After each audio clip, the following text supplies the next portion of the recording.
Yes, yes, yes. Thank God.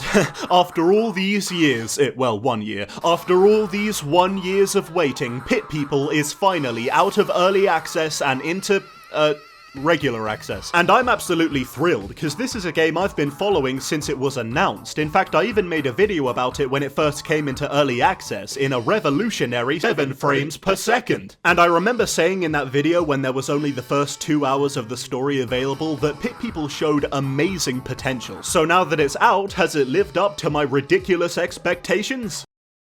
Yep, so if you don't know about Pit People, let me give you the fat rundown. It's a turn-based strategy game made by big funny boys, the Behemoth, which of course means it's filled with wonderful jokes, internet references, and shit. That's not a criticism. So basically, picture Fire Emblem crossed with an acid trip and you got Pit People, and honestly I couldn't be happier about that, because I'm a big fan of Fire Emblem, and whilst I'm sure this will come as a huge surprise to all of you, I also quite like comedy. What?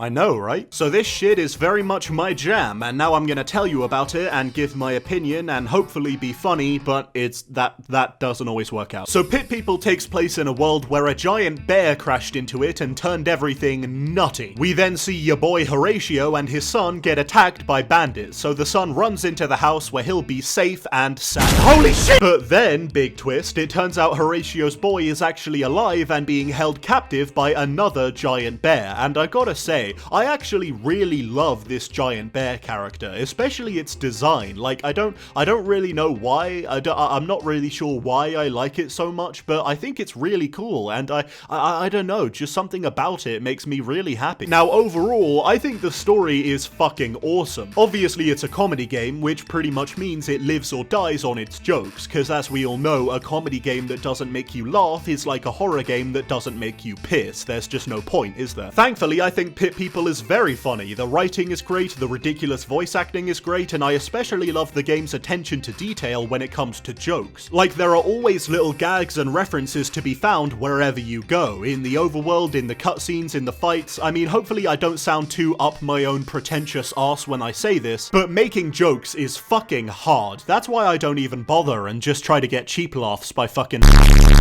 So I have a lot of respect for the Behemoth for making a game with giggles around every corner. Annoyingly, there's not much I can say about a comedy game's story, because you can't really analyze and criticize a game's world and characters when they only really exist to make you laugh. In fact, I would say the only point that really matters is whether or not it's funny, and like I said, it is, so that's that. I kinda don't know what to say now. Ah, fuck it. Bring back the...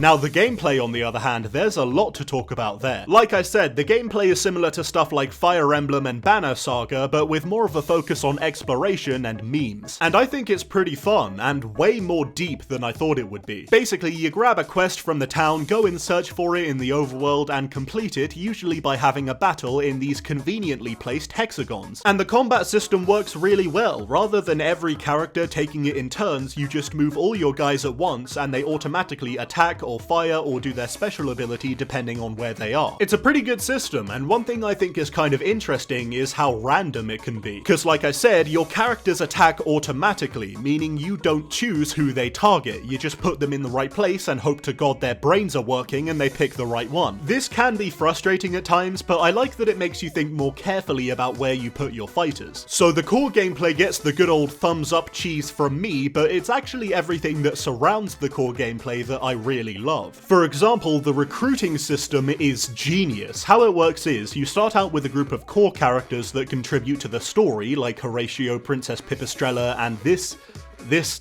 guy, who scares me. And after that, you have to recruit random enemies from the world by murdering all their friends, capturing them with a net, and forcing them to fight and die for you, which is absolutely fine, no moral problems there, we're definitely the good guys. I absolutely adore this mechanic. It actually makes the fights in the overworld feel important, and it was always so fun when you found a creature you especially liked and decided to add them to your collection like a blood-soaked Pokemon. Plus, there are so many different types of unit to collect, select. You got humans, cyclops, cupcakes, electrobots, trolls, zombies, pixies, mushrooms, mascots, kobolds, gorgons. I don't even know what that is. And they all have many different abilities, and you can give them a whole manner of different weapons and clothes. Basically, recruiting these guys is my favorite thing in the whole game, which is good because there's a whole bunch of them. To be honest, I don't have that many problems with pit people. Like, the only real issue I can think of is the story content to optional content ratio is pretty out of whack.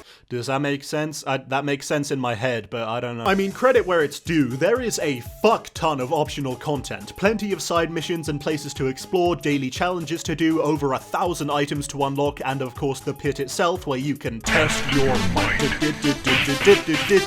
And whilst the large amount of optional stuff is impressive, there really aren't that many story missions at all, which is a shame because I was really invested in it and I loved the animated cutscenes. Plus, they waste one of the story missions on a forced stealth section, and let's be frank, those are a pain in any non-stealth game. But Behemoth, you put a long, unskippable forced stealth section in a turn-based strategy game. What?